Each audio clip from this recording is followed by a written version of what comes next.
এক সময় রাবণ সীতাকে নিয়ে গেছিল। এর মধ্যে অনেক গোপন কথা আছে, সেগুলো আর এখন বলার সময় নেই।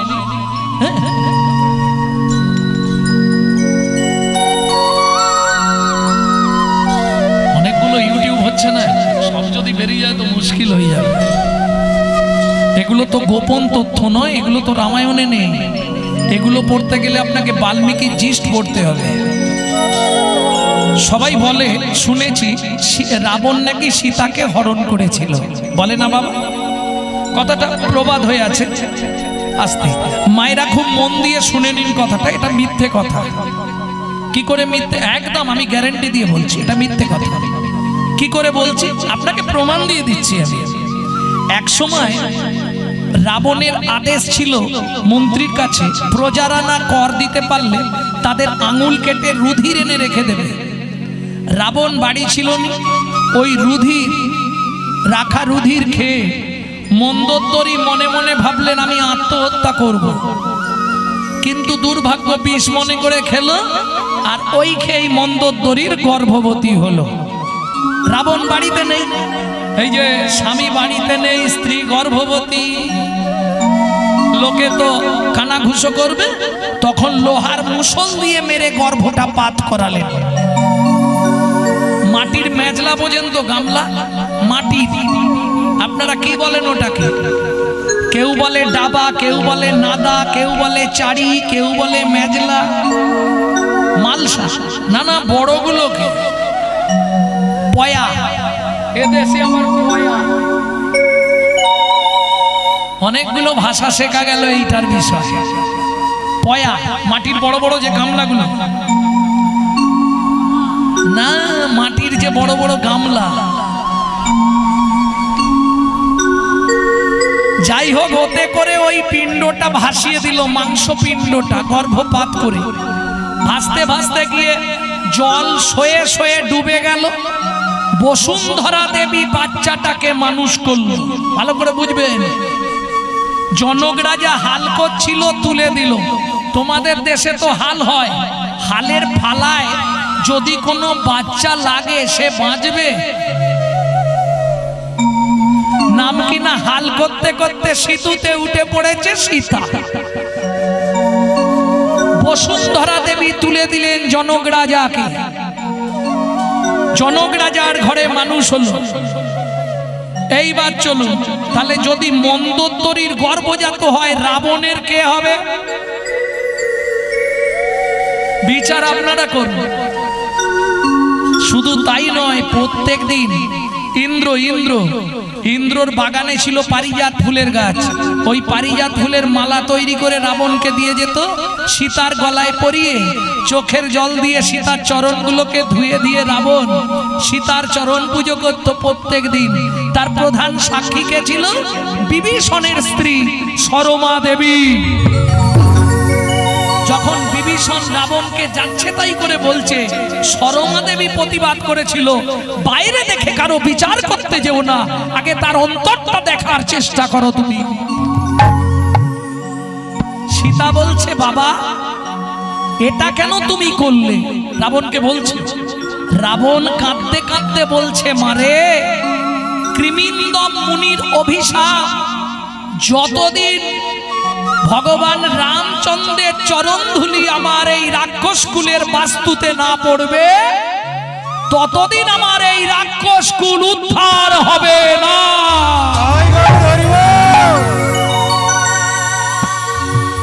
এইবার বুঝে নেওয়া গেল কেন সীতাকে নিয়ে গেছিল, এবং সীতাকে যত্ন সহকারে রেখেছিল অশোক কাননে।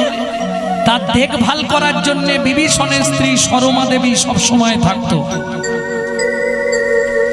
ভক্তমণ্ডলী, ভক্তিমতী মায়েরা, চলুন, রাম লক্ষ্মণ দু ভাই সীতাকে অন্বেষণ করতে পেরেছে, এরা তো আর জানে না। এসে সরযূর তীরে রাম বসেছে। ও মায়েরা, যখন খুব চিন্তায় পড়ে যাই, হাতটা কোথায় দিয়ে বসি?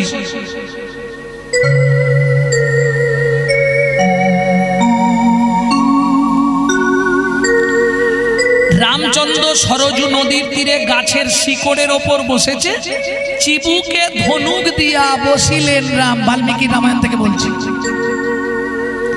চিবুকে ধনুক দিয়া বসিলেন রাম।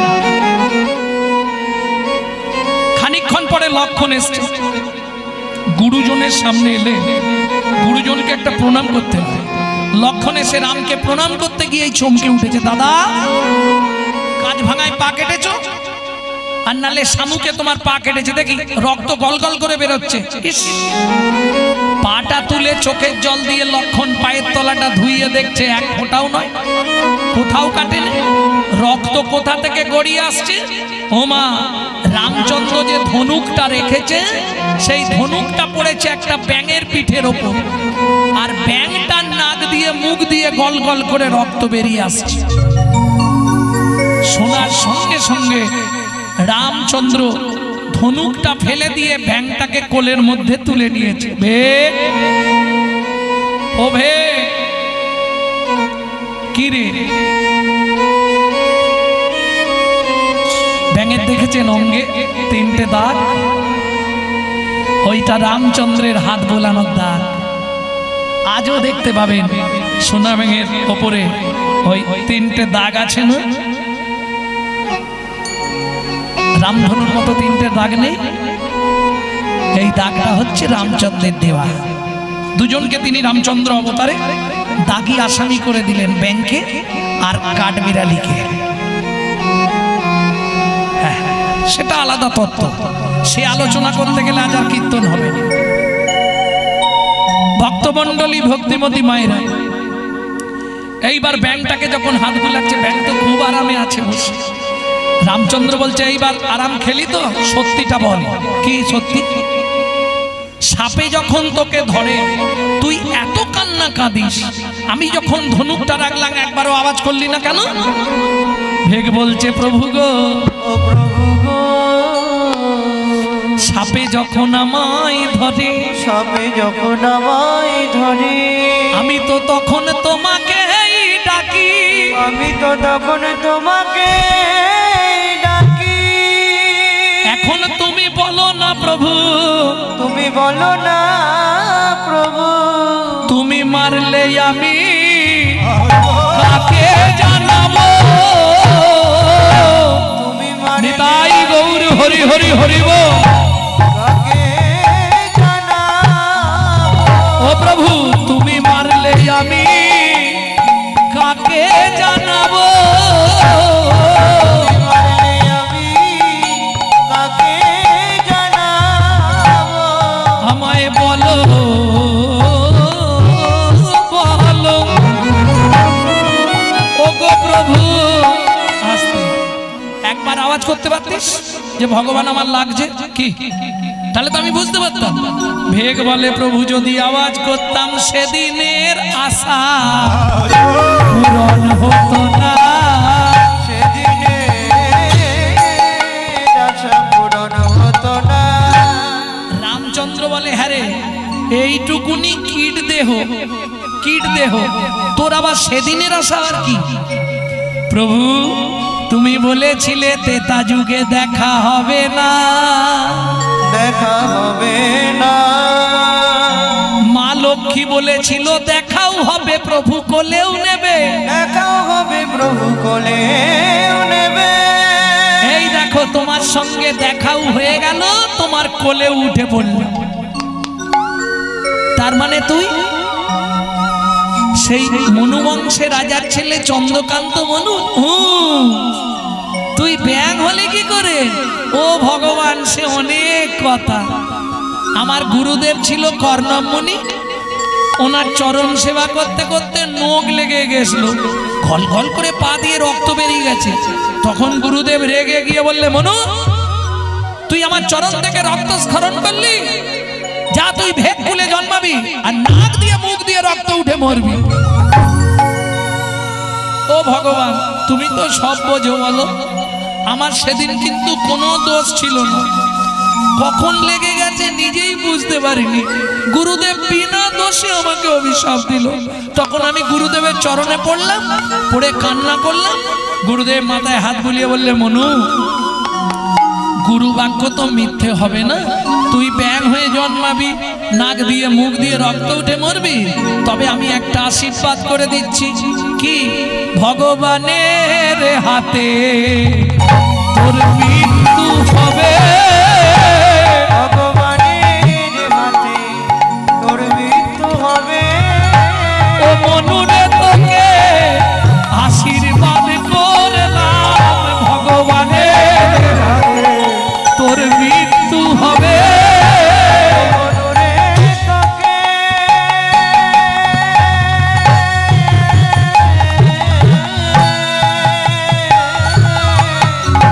আশীর্বাদ করলাম, ভগবানের হাতে মৃত্যু হবে। ও ভগবান, এবার আমাকে মরতে দাও, তবে মরার আগে একটা কথা বলবো। বল। আগত দাপরে তুমি আমাকে তোমার চরণের নপুর করবে তো? নিশ্চয়ই করব। তাহলে ভগবান একটা কথা রাখো, কি সত্যি বলবে তোমার কোন পাটা আগে চলে? ডান পা।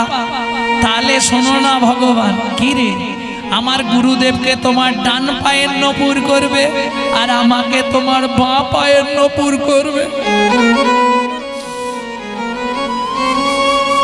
ভগবান বলছে, মনু, যে গুরুদেব তোকে অভিশাপ দিল, যে গুরুদেব তোকে নাক দিয়ে মুখ দিয়ে রক্ত উঠে বলতে বলল, তুই কিনা তাকে আমার চরণে দিতে বলছিস? মনু বলে, ভগবান, গুরুদেব অভিশাপ দিয়েছে, এটা সত্য, কিন্তু তুমি সত্যি বলো তো ভগবান, কি গুরুদেব যদি অভিশাপ না দিত তোমার সঙ্গে আমার দেখা হতো না? তা হতো না। তাহলে গুরুদেব ঠিক করেছে না ভুল করেছে? তোর দিক থেকে বিচার করলে ঠিক করেছে।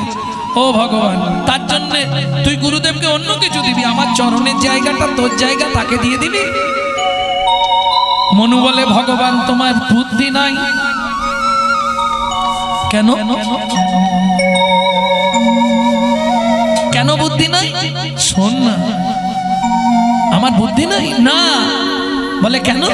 শোনো, তোমার ডান পা আগে চলে, আমার গুরুদেবকে ডান পায়ের নপুর করতে বললাম কেন জানো? যার গুরু সামনে থাকে তার কি থাকে? সামনে থাকে তার ভয় কি থাকে? বলে, শোনো শোনো,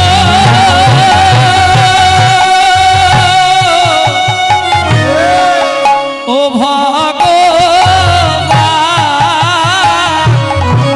যার গুরু সামনে থাকে তার ভয় কি থাকে? তুমি শোনো, শোনো, ও ভগবান,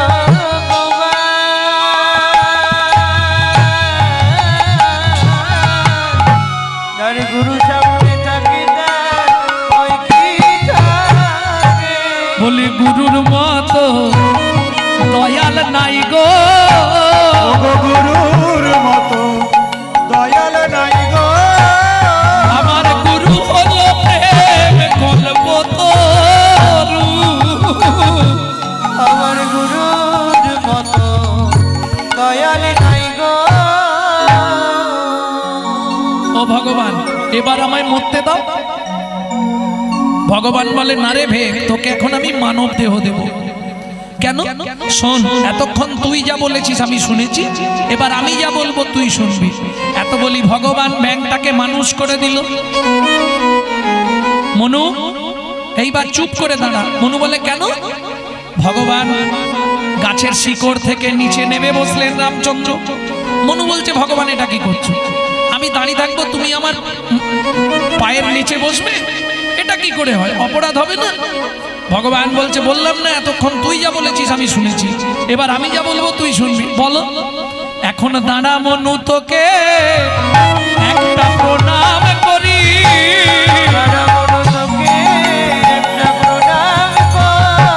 তুই আমার জ্ঞানে রাখি,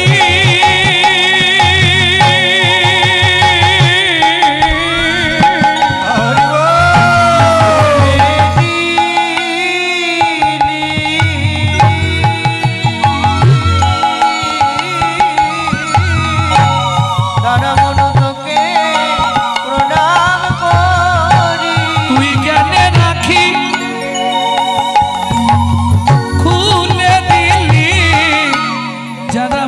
তোকে প্রণাম করি আমার জ্ঞানে রাখি খুলে দিলি যেন তোর মতো হতে পারি হরি হরি তোর মতো হতে পারি রাখি খুলে দিলি তার মন তোকে প্রণাম করি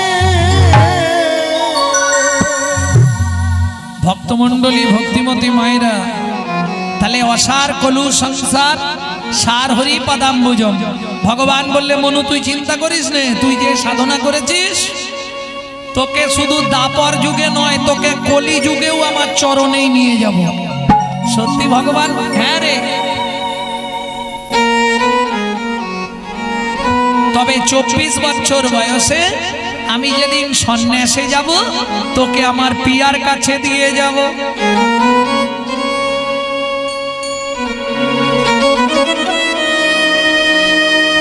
আমার পিয়া যখন হা গৌর প্রাণ গৌর বলে কাঁদবে ও মনু তখন তুই আমার একটা উপকার করিস কি তাকে কৃষ্ণ কৃষ্ণ নাম শোধাইবে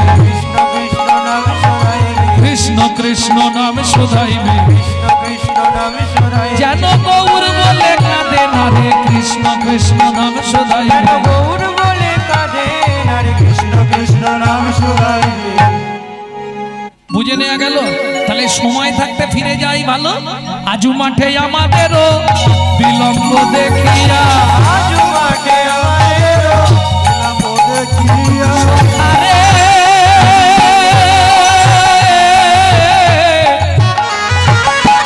আজু মাঠে আমাদেরও বিলম্ব দেখিয়া আজু মাঠে আমাদেরও বিলম্ব দেখিয়া কেন বুঝি কান্দে মাতা পথ প্রাণী চাইয়া বুঝি কাঁদে মাতা পথ প্রাণী চাইয়া এই শ্রীরাম মা কাঁদানো ভালো নয় রে মা কাঁদানো ভালো নয় রে মা কাঁদানো ভালো নয় রে মা কাঁদানো ভালো নয় বলি মা কাঁদিলে জগৎ কাঁদবে মা কাঁদানো ভালো নয় মা কাঁদালে জগৎ কাঁদবে মা কাঁদানো ভালো নয় রে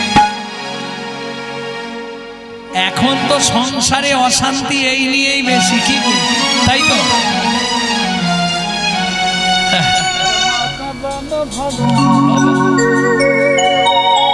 ভক্তমণ্ডলী ভক্তিমতী মায়েরা এখনকার সংসারের অশান্তি কি নিয়ে তবে বর্তমান কলিযুগে মা কাঁদানো ভালো নয় এটা বলা যাবে না কিন্তু এখন বলতে হবে বউ কাঁদানো ভালো নয় হরি বল ঝগড়া বাঁধলেই মোটামুটি মায়েদের একটাই কথা মুখ সামলে কথা বলবে আমি এমনি এসেছি তুমি দোস্তুর মতো আমাকে বিয়ে করে এনেছো কি বলনি কিরম ঘাড় নাড়তেছে দেখো আচ্ছা এটা সত্যি কথা ও জবার মা এদিকে তাকা এটা সত্যি কথা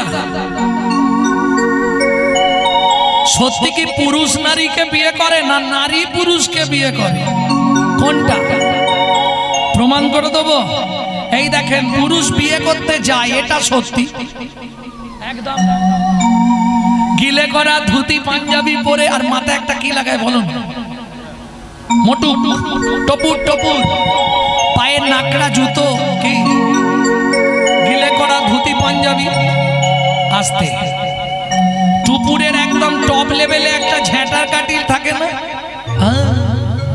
শালা বিয়ে করতে যাচ্ছি ঝাঁটা কাটিটা খুলে ফেলে দিবি তো না মাথায় ঝাঁটা নিয়ে বিয়ে করতে যাচ্ছি কেন শাস্ত্র বলছে ওটাই হলো সিম্বল যেদিন থেকে বিয়ে করলি একটা ঝাঁটা তুলে রাখ যেদিন বিয়ে করতে যায় বরের ছাতি একবারে 56 বাবা যাওয়ার ভাবা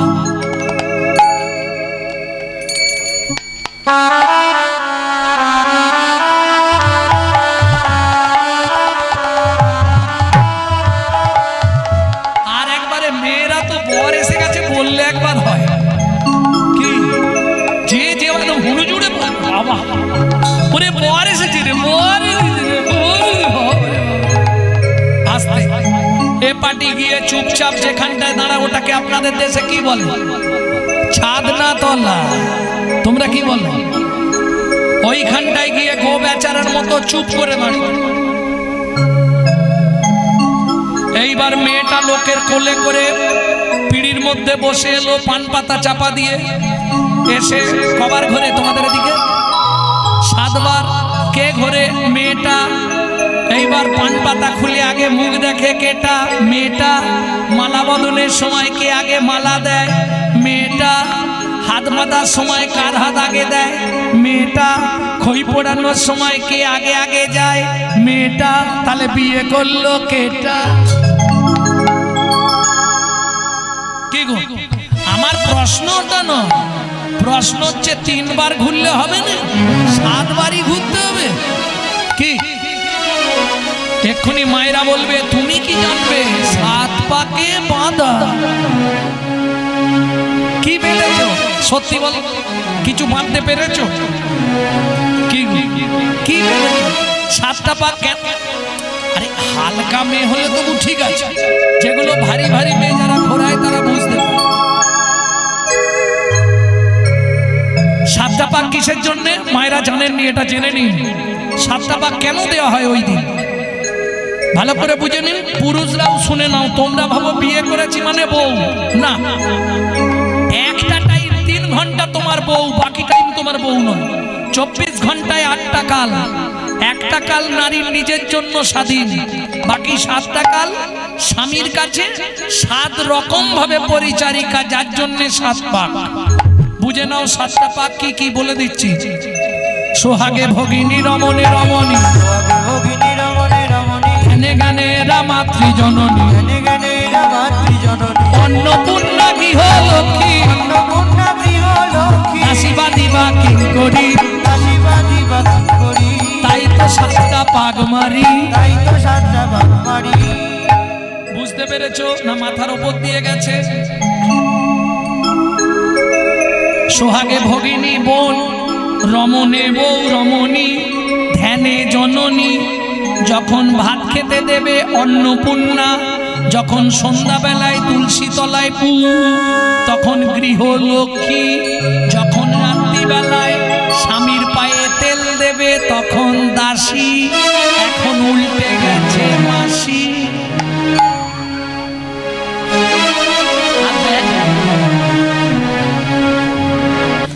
দাদাদের কিরম হাত মারা দেখ, বলে হাত দেখাই নিতাই গৌর হরি বল। বাদী, বাদীটা সাধারণত দেখা যায় না, বাদী মানে বিপক্ষ। ওটা দেখতে গেলে গিয়ে বলতে হবে বৌদি কি দাদাকে দেখলাম চম্পার মায়ের সঙ্গে তেঁতুল তলায় গুজগুজ করছে, ব্যাস এইটা বলে দিয়ে তুমি চলে যাও, এবার কুরুক্ষেত্র বেঁধে যাবে।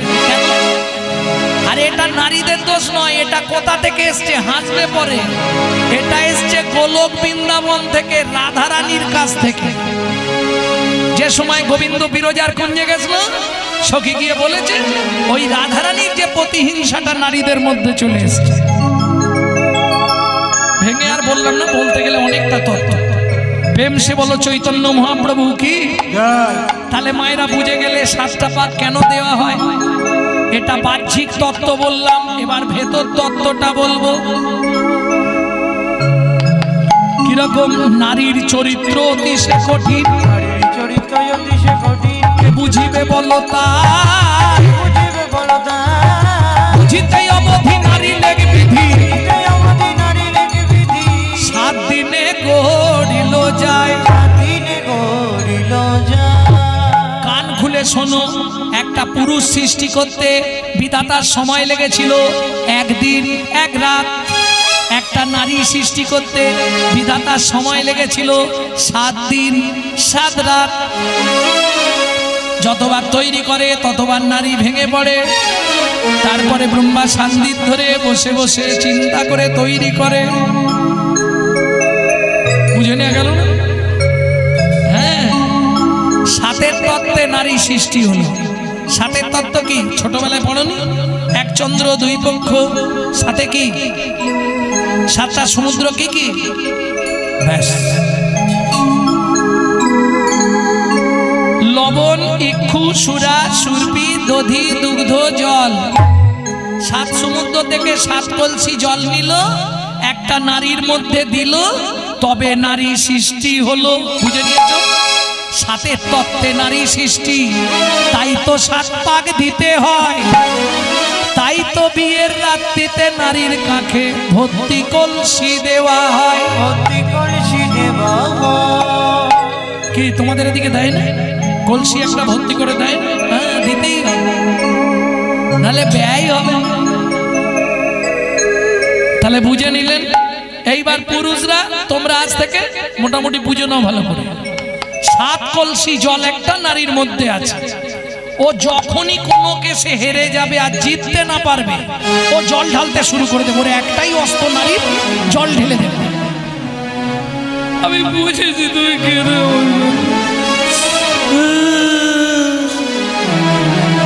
ও যখনই কোনো কেসে হেরে যাবে, ব্যাস ও জল ঢালতে শুরু করে দেবে, আর দেরি করবে না।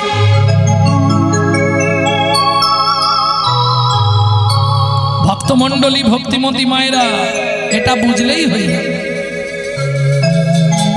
তাহলে সংসারে অশান্তিটা কি নিয়ে? মাকে নিয়েই বেশি তো নাকি? গোবিন্দ বলছে সীতাম, তোদের মা থাকলে কি হবে? কানাই তুই এমন বলছিস শুধু তোদেরই মা আছে, বলছিস শুধু তোদেরই মা আছে? আমারও তো মা আছে না, খালি তোর মায়েরই বড়াই করবি তুই? কৃষ্ণ বলছে সীতাম রে, তোদের সবার মা থাকতে পারে, তবু আমি গর্ব করে বলতে পারি আমার মায়ের মতো মা কারে ভাই আছে? মায়ের মতো মা কারে ভাই আছে? কেন কেন কেন? তোর মা কি করেছে শুনবি সীতা? যে মা সন্তানের লাগি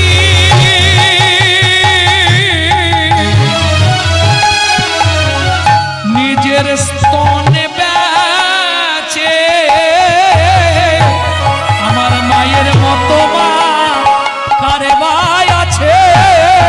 মা সন্তানের লাগি নিজ স্তনে বেচে, যেদিন ধরা হয়ে ধরা দিলাম, হরি হরি হরি বল, মায়ের মতো মা কারে ভাই আছে?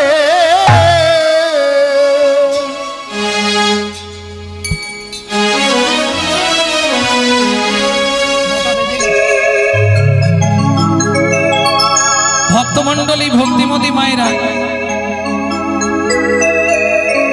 সবাই ইচ্ছা করলেও তো পারবেন না, কারণ সবার কপালে হবে না।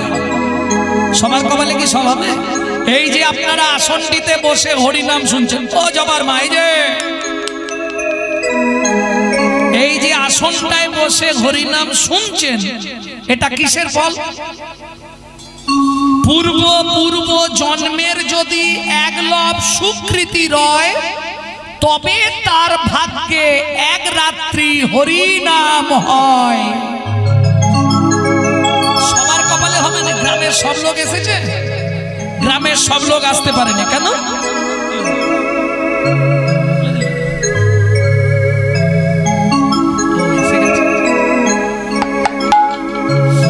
সবার কপালে তো হবে না, একটু 5 মিনিট। না না, দল এসে গেছে।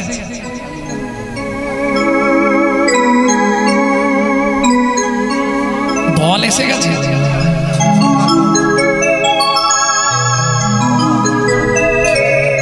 ভক্তমণ্ডলী, ভক্তিমতী মায়েরা, এখন আপনি আমি ভাবলেও তো হবে না।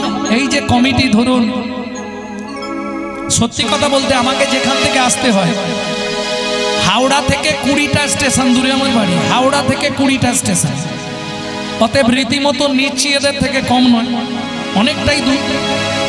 এই যে এত বড় প্যান্ডেল, লাইট, মাইক, জেনারেটর, এত বিশাল, যদিও আপনাদের তিল তিল কি পায়ে হয়েছে, কেউ একা চেষ্টা করলে হবে না। কেন? মহাপ্রভু ভিক্ষা ছাড়া কোনোদিন সেবা নেয় না। অতএব আমার কমিটির বাবারা আপনাদের কাছে ভিক্ষা পাত্র নিয়ে যাবে। কীর্তনিয়ার কাছে কীর্তন শোনার পর আপনাকে দান দক্ষিণা দিতেই হবে, এটা ভাগবতের নির্দেশ।